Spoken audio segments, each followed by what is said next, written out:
Fala galera, beleza? Bem-vindos ao canal Grafiteria. Eu sou Rodrigo CB e no vídeo de hoje nós vamos acompanhar um grafite comercial que eu fiz e vocês vão ter um passo a passo cheio de detalhes aí para aprender várias dicas. Liga aí.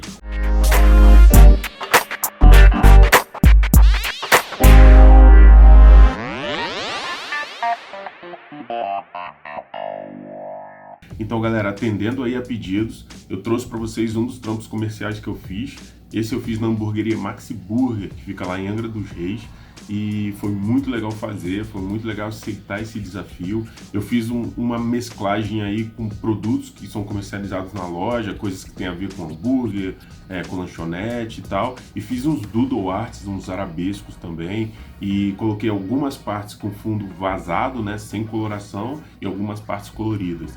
O legal desse trampo é que com essa variação eu usei muita técnica interessante, como recorte, afinar o traço, sobreposição de cor, luz e sombra usando cores, enfim. Vocês vão poder aprender muita coisa aí no decorrer desse vídeo. Assista até o final porque tem muita coisa legal para vocês e prestem atenção aí porque é uma dica atrás da outra nesse trampo aí, beleza? E como eu sei que vocês vão gostar muito desse vídeo, deixa já o seu like aí, não esquece, deixa o seu like, é muito importante. Se você não for inscrito, se inscreva no canal, ative o sininho porque aí você não perde nada aqui no canal. Toda vez que a gente lançar, você vai ser avisado. Se inscreva e ative o sininho para ficar por dentro de todas as novidades. E também não se esqueça de dar uma checada lá no comografitar.com. É o nosso curso aí que está no ar, um curso feito com muito carinho, com início, meio e fim, de todas as técnicas aí importantes para você que quer começar no grafite e para você que quer se profissionalizar, você quer fazer do grafite a sua profissão.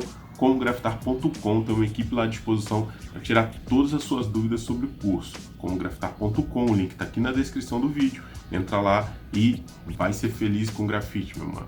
E agora vamos pro vídeo, fica atento aí até o final que com certeza você vai aprender muitas dicas legais nesse processo, beleza? Vamos que vamos.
Então, como eu disse, eu fiz várias técnicas diferenciadas aí para concluir esse processo. Alguns pontos eu adiantei porque é só para vocês conhecerem como ficou o acabamento do trabalho mesmo. Em alguns pontos eu fiz questão de colocar em velocidade normal para vocês entenderem qual era o processo, o que eu estava fazendo com a sobreposição de cor. E num trampo comercial é importante a gente conhecer várias técnicas. Tem muitos outros detalhes que não dá para mostrar aqui, senão o vídeo fica grande demais. Mas se ficou alguma dúvida sobre esse ou sobre qualquer outro vídeo, deixa aqui nos comentários que eu pessoalmente leio todos os comentários e sempre que possível eu estou respondendo vocês. Também deixem aqui dicas de outros temas que vocês tenham dúvidas, que eu vou juntando tudo isso, vou fazendo os roteiros e preparando os vídeos aqui para o canal, trazendo aí as respostas para as maiores dúvidas de vocês, beleza? E aproveita também para colaborar com o canal Grafiteria, deixando seu like, se inscrevendo no canal e compartilhando esse vídeo em suas redes sociais, que aí você vai ajudar a difundir essas informações, ajudar no crescimento do canal e ajuda a gente que rala pra caramba para trazer vídeo para vocês toda semana, beleza? É isso aí, galera. Obrigado por estar com a gente até agora, por curtir, compartilhar, obrigado por fazer parte dessa família que é o canal Grafiteria. E como sempre é nós, tamo junto, Grafiteria.